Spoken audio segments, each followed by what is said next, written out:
With 3.6 almost being here, it also does mean the first half rerun, the Herta, is also almost back.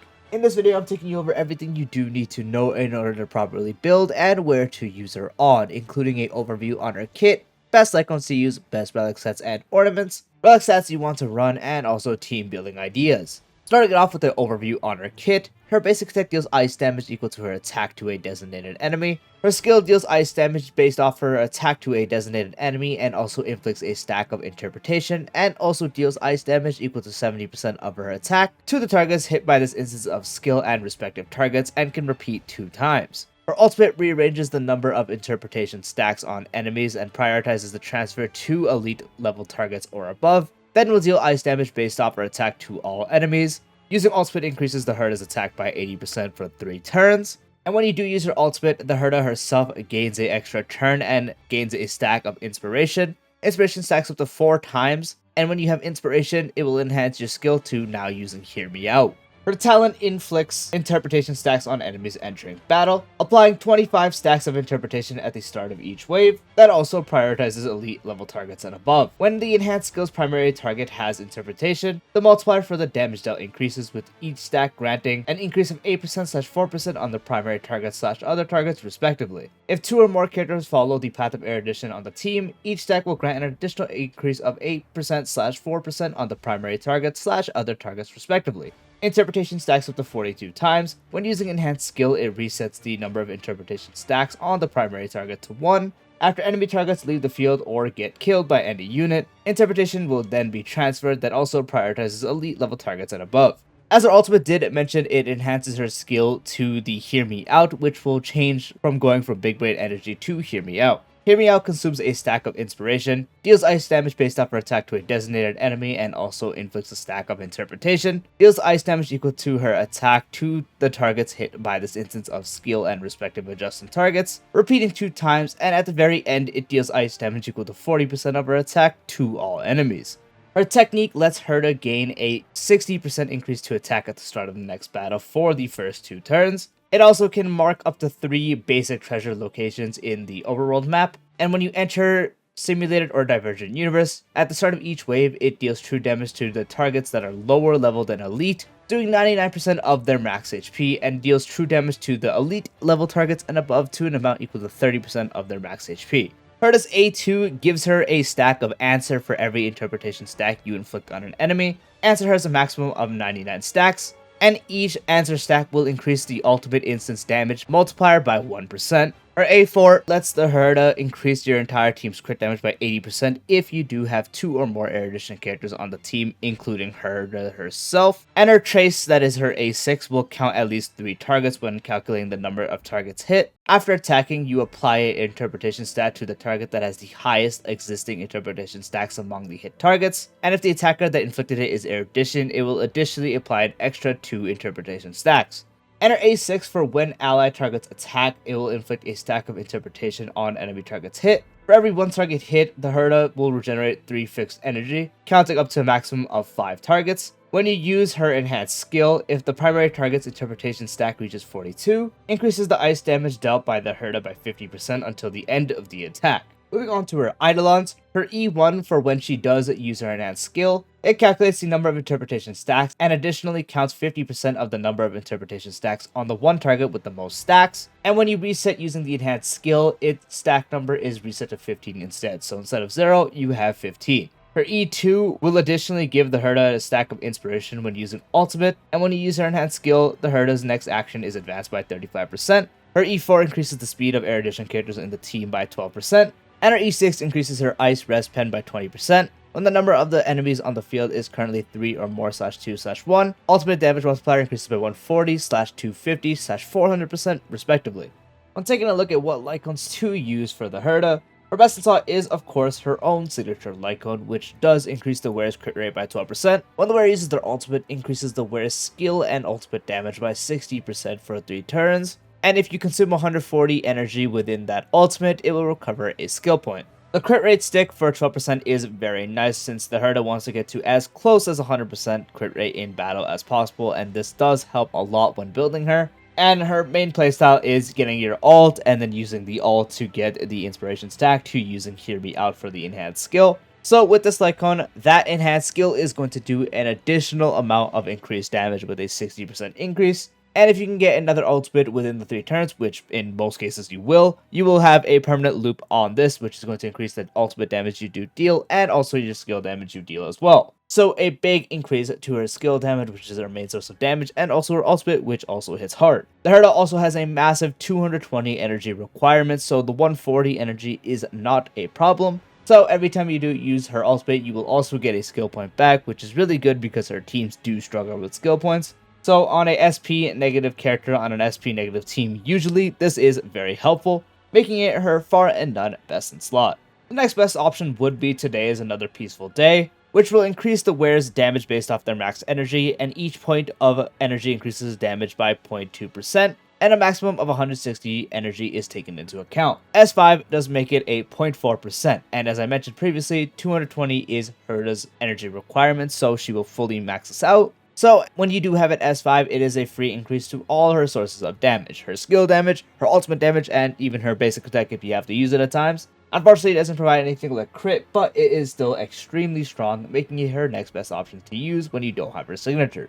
Since you frequently want to use Herta on stages that have a bunch of enemies, Night on the Milky Way is another very strong option, which increases the wearer's attack for every enemy on the field up to 5 stacks, and when you inflict Weakness Break, damage up by the wearer increases by 30% for 1 turn. So you get 45% increase to attack when there are 5 enemies on the field, so in Pure Fiction you'll always have it up, in MLC certain times you'll have it up. APOC is very questionable at times, so there you might not, but even with like 3 enemies it's still really strong. Weakness Break can be a bit iffy since you're not dealing a bunch of weakness and toughness damage, but if you are able to actually inflict it, then it makes this Lightcone even stronger with an extra 30% increase to her damage dealt. So with just the first part of Lightcone, you can get a big increase to attack, which makes it strong, and it's also a 5-star, so good base stats. And if you're able to Weakness Break, it becomes a lot better, making it another great option to use, especially in something like Pure Fiction, where you always have full uptime on the first part. You can also use Jing Wan's signature Lightcone as more of a just beginning increase. 36% increase to crit damage, and a free skill and ultimate damage increase by 18%. Last part is useless since she doesn't do a follow-up attack, so you can't get anything with that.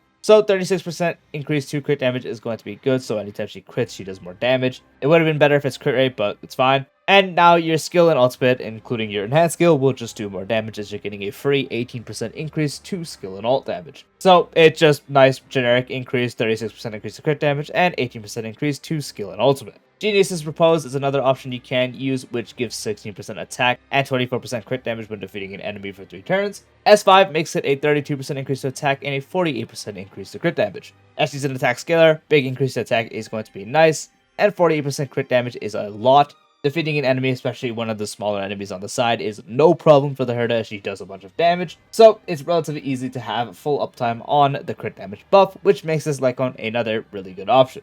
And a solid free-to-play option is Eternal Calculus, which is the Herta Shop Lightcone, which increases the wearer's attack by 8%, and also after using an attack for each enemy target hit, you get an additional attack increase that stacks up to 5 times, and will last until the next attack. If there's 3 or more enemies hit with that attack, you get an 8% increase to speed for 1 turn. And at S5, it becomes a 12% increase to attack with 8% stacking up attack and also 16% speed. But if you're not, then it's not going to do much. You can kind of just ignore this part. But if you're doing a speed boot setup or a Jade setup specifically, then this can help you get even more thresholds. But it's mainly for the big attack you can get. Again, 12% attack and also 8 times 5, which is up to a 40% increase to attack. So plus the 12%, that is 52% attack. Very, very high, and unfortunately, you can only really get the full effect constantly in Pure Fiction. So in there, it's a lot stronger, but outside of it, it's a bit more iffy, but it is still a solid free-to-play option to use. For relic sets, the one you mainly want to use and her best slot is 4-piece Scholar set. 2-piece increase in crit rate by 8%, and the 4-piece increases damage dealt from skill and ultimate by 20%, and after using ultimate, additionally increases the damage dealt by the next skill by 25%.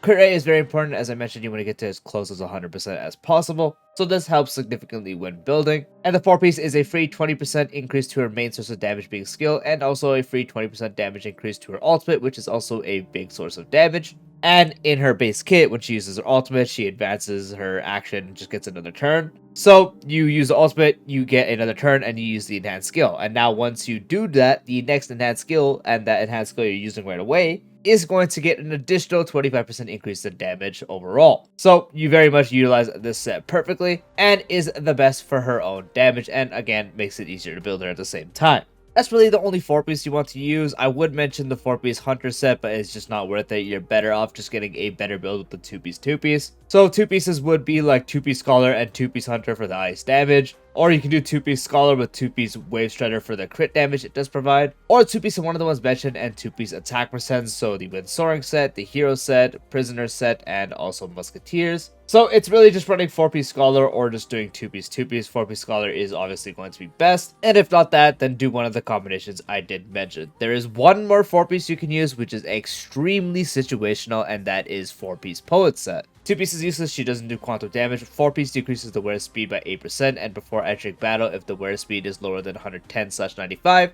whereas crit rate increases by 20%/32%, and also applies to the wearer's memo sprite, which you ignore since she doesn't have a memo sprite. The reason this is very specific is that you are not allowed to roll speed like at all on your relics. There's very little room for error. The Herta herself has a base speed of 99 and also has 5 speed traces. You are not allowed to activate the traces. If you activate the speed traces, you will have 104 base speed and you will no longer be able to hit the lower than 95 threshold since the decreased speed won't bring you enough. So if you don't activate them, you will be able to go below 95, and this will require you to not get any speed rolls. This is just to give you a big increase to crit rate, which allows you to allocate to attack percent and also crit damage. So if you have really good poet pieces which have just a bunch of crit damage and a bunch of attack percent, which can get you really good stats on the Herta, this does become useful. But again, you cannot roll speed on the pieces and you cannot activate her speed traces because again, it will make it to where you cannot get the full 32% crit rate.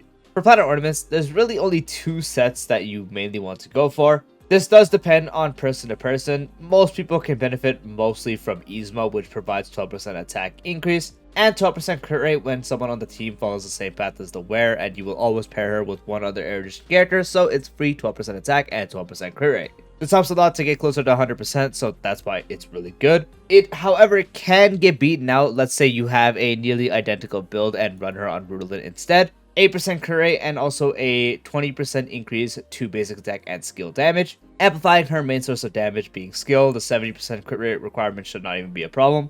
If you're able to have like the same amount of crit rate or you get really close to 100%, this technically does outperform because Yzma is really just a crit rate cope. And this set practically just provides 4% less, so it's really easy to get similar rolls. But if you really need that extra 4%, then you can use Yzma, or if you just happen to have really good pieces on there. But otherwise, Relic would mainly be the one you want to use, in my opinion. If you are running her on like a speed boots build, you can also use Gladmoth, which provides 12% attack and 12% damage when reaching 135 speed, or 18% damage when reaching 160. The Herta practically will never really reach 160 unless you are doing a breakpoint speed plus Jade setup. In that case, you can get the full bonus, but in any other setup where you're running maybe like attack boots with Jade speed, or you're just running speed boots and no Jade, in those cases, you'll probably always just have the 12% increase to damage, which is fine, it's still good. And this is another really strong set to use in that case.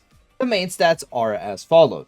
For the body, you practically always are going to do crit rate, as I mentioned, get as close as to 100% as possible. But let's say maybe you're doing a poet setup and you happen to have good crit rate rolls at the same time. You can get to like 95 to 100% crit rate without a crit rate body, then you can just use crit damage for best damage. But in practically every other case, Scholar setups, and even just, again, many other cases, you are mainly going to use crit rate. For the feat, this does depend. If you want the Herta to act as much as possible, you can run speed boots and get to a breakpoint. And if you also want to do something like getting 130 speed and then running Jade where you get 160 speed, any kind of setups, in that case, you can run speed boots, or you can also run attack percent boots. As there's a setup where you really don't even need speed rolls from this because, again, she has base speed of 99. You can get 5 speed from traces, making it 104. With Shade buff, that's 134 and breakpoint speed. In that case, you really could just run attack percent boots, or you can still run her at base speed with no Jade if you're pairing her with a Noxa and you're mainly using the teammates to generate her as much stacks of interpretation as possible, which is also very common. That will be the best for her damage.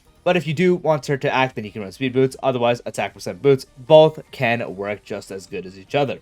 For the orb, you want to run ice damage, and for the link rope, you want to run attack percent. You can run energy regen, as it can get you more ultimates, and you can also get more output theoretically, because instead of having more attack percent to do more damage, you can get more ultimates to get more action advances and more enhanced skill procs. But in my opinion, the most energy you're getting is from your AoE teammates anyways. Anoxa hitting everyone, Jade's follow-up attacking everyone, Tribby follow-up attack, and so on. So the energy regen rope doesn't affect the actual energy that Herta gains from that. So I personally recommend just running a 10%. For the substats, first, if you are doing a speed setup, you want to make sure you hit the needed thresholds. If you just want to have her at breakpoint speed, 134. If you want to get to hyperspeed with the Jade setup, then you just need 130 and then plus Jade, which is 160. And again, you don't really need to note this that much, but again, 99 speed, 5 speed traces is 104, plus Jade buff is 134, so if you want to get that, then you don't really need to focus on anything. And if you're just doing attack percent boots otherwise, you don't have to worry about that at all. If you're not worrying about speed at all, you just focus on the generic crit rate, crit damage, and attack percent. Get crit rate to as close as 100% in battle as possible, 95% minimum in my opinion. You really want the Herta to not miss a crit. And you can very much sacrifice crit damage to get more crit rate, just because the Herta gives herself a good amount of crit damage anyways. So for crit damage, you can get to like 130% and it'll be completely fine. So just aiming from 120 to 130% is fine. More than that is better, but you don't have to focus on it too much. So definitely keep that in mind. Now for some team building ideas. I don't have the Herta on my account, so pretend mini Herta here is the Herta. So the second slot with the Herta is always going to be your second erudition character. So the best options are mainly Anoxa, who is usually always the best. Very slightly behind him or can be on par is Jade thanks to her speed setups. Both of them work great. A more acting the Herta is great for Jade because Jade can get more follow-up attacks. Anoxa just has insane damage output himself and also does have some buffing capabilities to the Herta, thanks to one of his own bonus traces. So in this case, I'll just put Anoxa there. If you don't have either of those and you need more free-to-play options, you can use Mini Herta. I can't obviously put 2 Mini Herta, so just use Mini Herta. That works fine. And Serval is also another really good free-to-play option, so you can do something like that as well. So for this example, I'm just going to go ahead and put Anoxa back on here. The third slot is usually going to be Tribby. Tribby is the best on this team, especially if you do have E1 Tribby. Especially since Tribby's follow-up attacks are fully AoE, which is good for getting 1, Tribby energy back, and 2, energy for the Herta, and also stacking up her interpretation stacks. And so both work really good together, as the Herta is usually taken on full AoE content, where Tribby thrives in that environment as well. On top of that, Tribby will also be buffing Anoxa's damage as well, which is what makes it really good. The last slot will go to your sustain. Hyacine is best on this team technically if you can manage the skill points. I don't have Hyacine on this count, so just pretend you could use her there. You can also very much use someone like Aventurion. Aventurion works fine. You can use Linkshot. Really just use your best sustain. Hyacine is best. Aventurion's great. Linkshot is great. So in my case, I'll just go ahead and put Aventurion on here. So the team would look something like this. Again, the erudition slot, you can sub it up for Jade, or if you want a more free-to-play option, Mini Herta or Serval as well. And if you're doing sustain this, you can sub out the sustain. Obviously, you mainly want to focus on buffing the Herta's damage in this case, so you can use someone like RMC. RMC works great on this team. You can use something like a 160 speed Sparkle, a Sunday setup as well. Pretty much whatever you want to use in that sustain the slot, so something like this. If you don't have Chibi, you can sub her out for another AoE buffer. Robin works good. Ruan Mei also does work good, so you can use either or. And that does wrap up the full guide for the Herta. I do hope you found this video helpful. If you did, drop a like would be greatly appreciated. If you're new to the channel or haven't done so already, be sure to subscribe and turn the bell icon for future videos like this, along with all the tips and start off content. And I'll see you later. Peace out.